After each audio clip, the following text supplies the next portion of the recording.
नमस्कार, मैं प्रद्युमन जोशीला। हरियाणा प्रदेश का एक ऐसा इलाका जहां 2024 के विधानसभा चुनाव में बड़ी कांटे की टक्कर रही। दोनों ही बड़ी राजनीतिक पार्टियों बीजेपी और कांग्रेस ने नए चेहरों को चुनावी मैदान में उतारा। दोनों ही चेहरे पहली बार विधानसभा का चुनाव लड़ रहे थे और परिणाम बड़े मामूली अंतर से भारतीय जनता पार्टी के प्रत्याशी जीते, कांग्रेस की प्रत्याशी चुनाव हारी। अब उस इलाके में मौजूदा विधायक की असली अग्नि परीक्षा होने वाली है।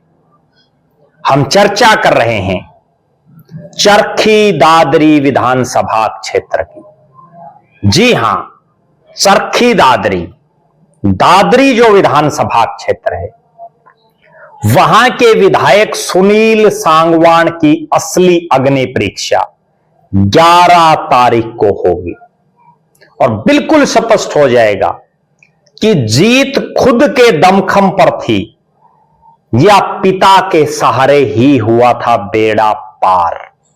इस वीडियो में हम आपको विस्तार से बताएंगे कि सुनील सांगवान, जिनको राजनीति विरासत में मिली, जिनके पिता सतपाल सांगवान प्रदेश की सरकार में मंत्री रहे, दादरी से विधायक रहे, 1996 में हरियाणा विकास पार्टी की टिकट से जीते, 2009 में हरियाणा जनहित कांग्रेस बीएल की टिकट से जीते और जीतने के बाद कांग्रेस में आ गए, कांग्रेस सरकार के साथ आ गई। प्रदेश की सरकार में भारी भरकम महकमों के कैबिनेट मंत्री बने। उनके बेटे जेल सुपरिटेंडेंट सुनील सांगवान अपनी नौकरी छोड़ करके राजनीति में आई, भारतीय जनता पार्टी में शामिल हुए और बीजेपी ने शामिल होते ही सुनील सांगवान को विधानसभा की टिकट भी दे दी।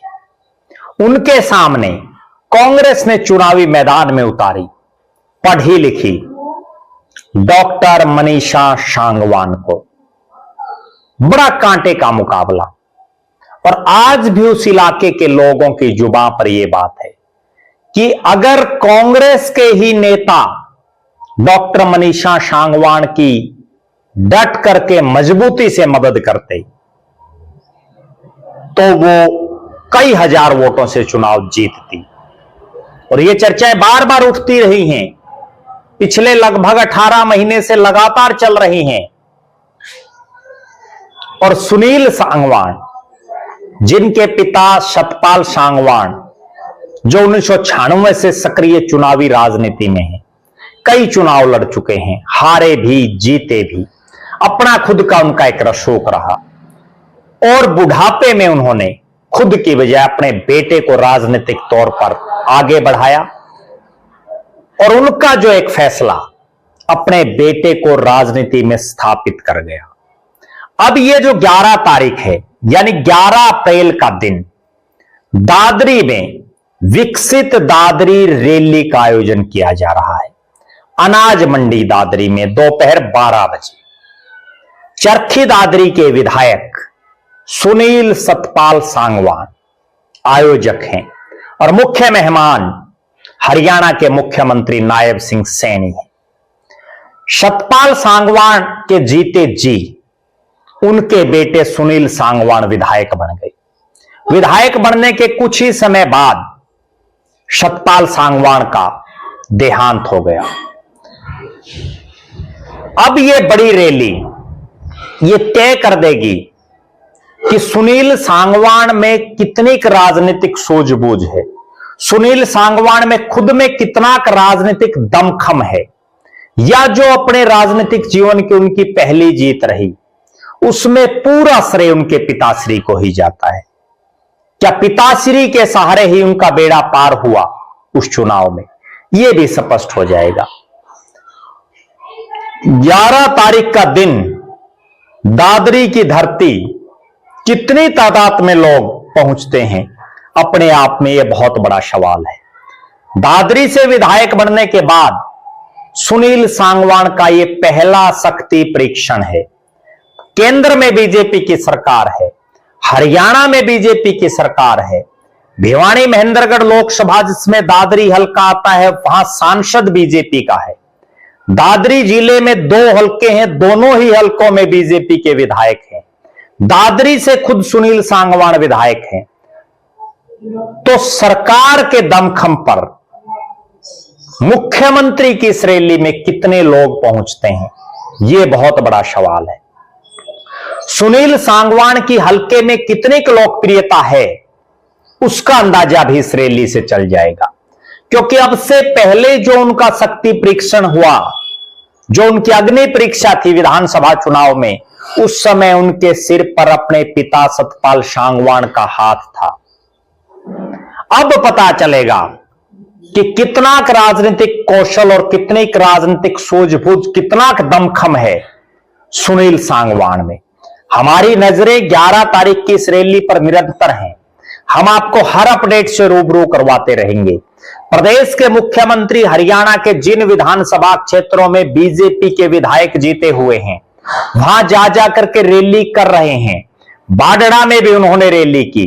अब दादरी की बारी है। दादरी की के लिए पिक्चर जो है बिल्कुल स्पष्ट हो जाएगी। और एक बहुत बड़ी बात इस रैली में यह भी स्पष्ट होगी कि जब सुनील सांगवान को टिकट दी, नए भाजपाई बने थे सुनील सांगवान, तो बीजेपी में ही विरोध के स्वर उठे थे। बहुत नेताओं ने चुनाव में उनसे कन्नी काट ली थी। यहां तक कि एक नेताजी ने तो निर्दलीय चुनाव भी लड़ा था। अब कितने पुराने भाजपाई रैली में मजबूती के साथ पहुंचते हैं। कितने पुराने भाजपाई ऐसे हैं जिनको मुख्यमंत्री के साथ मंच पर जगह मिल पाती है, या सुनील सांगवान के साथ नए नवेले जो भाजपाई आए हैं पार्टी में, उन्हीं का मंच पर दबदबा रहेगा, उस पर भी हमारी निगाहें रहेंगी। आप दर्शक सुनील सांगवान के बारे में क्या मानते हैं, अपनी बेबाक राय जरूर रखें। सुनील सांगवान की इस रैली से कितनी भारी तादाद में लोगों की उम्मीदें आपको लग रही हैं, वो भी आप जरूर कमेंट करें। और दादरी से कांग्रेस की प्रत्याशी जो बहुत कम मार्जिन से चुनाव हार गई थी, डॉक्टर मनीषा सांगवान के राजनीतिक भविष्य को लेकर के आपका क्या मानना है, अपनी बेबाक राय जरूर रखें। बहुत बहुत धन्यवाद। आपका अपना प्रद्युमन जोशीला।